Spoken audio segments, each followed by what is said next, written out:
And let's talk about the Chiefs for a sec. They obviously took on the Saints. We don't need to spend much time talking about this game. It was a easy win. Obviously, the score 26-13. It felt less close than that even. And even that, I mean, that's fine. 26-13. You win by 13. You covered the spread.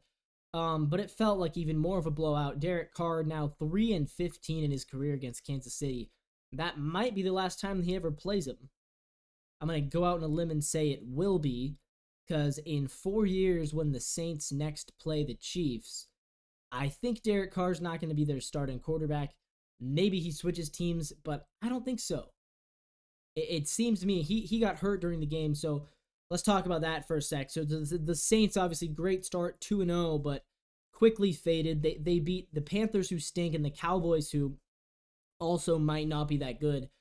And the Saints aren't going to be pushovers this season. They're going to win some games. They're probably going to win 7 or 8 games, but they're not a playoff team. But they have a good enough defense and a good enough set of skill players with Kamara and Shaheed, returning punts for touchdowns, and Chris Olave. They're probably going to win 7 or 8 games. They're not going to be total pushovers like they were against the Chiefs, and like they were the next weekend against Tampa. But New Orleans, they should move on from Derek Carr. They got Spencer Rattler. He's going to start next week. Obviously, Jake Haener as well, who finished out that game against the Chiefs. And what I would do is, give Rattler a chance. And if Rattler plays okay and wins a couple games, then maybe you bring Derek Carr in for one last opportunity. But there's not a whole lot left for Derek Carr. And I think at this point, you need to figure out, do you have anything in Rattler? Is it possible that you got one of those mid-round gems? It doesn't happen often, and it doesn't happen much anymore, right? We've had Purdy, who was in the 7th round. Before him, the last mid-round gem was Dak in 2016 in the 4th round. And then before that, it was Kirk, obviously, 2014, and Russell Wilson, 2012 in the 3rd round. But there hasn't been a ton. Back in the day, even in the early 2000s, you could get a starting quarterback in the 3rd or 4th round pretty frequently. There's, Tony Romo's of the world. There was a lot of them that you were finding dudes in the 3rd, 4th round, and they were becoming good players. Nowadays, it just doesn't happen anymore. I mean, outside of Russell Wilson, Kirk Cousins, Dak Prescott, and Brock Purdy, who, honestly, he's more of an anomaly than even the other 3.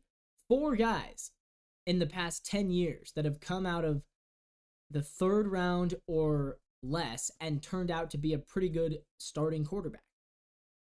And everybody else is the Commanders tried it with Howell, and he wasn't any good. We've seen the experiments with Aiden O'Connell and Davis Mills. We've seen teams try to get these late round guys and give them a chance and give them a chance. Even Malik Willis looks okay with Green Bay, but 3rd rounder. Will Levis out of the 3rd round. He doesn't look any good. So, all these guys, nobody's coming out of the 3rd, 4th, 5th round anymore. Spencer Rattler was a 4th round pick, I believe. I think he was a 4th rounder. So, is it possible that he could be the rare mid-round gem? Yes. I don't think he will be, but you gotta see. Obviously, he's talented. He's always been talented. And if Rattler doesn't work out, then maybe you lose enough games. Because if Rattler ends up being worse than Carr, I actually think that works out fine for them. 7-10, you're picking 12th. But if Spencer Rattler goes 5-12, then all of a sudden you're picking 6th. Then you can maybe go get a Shedeur Sanders and really start that rebuild. So that's what I'd do if I was the Saints.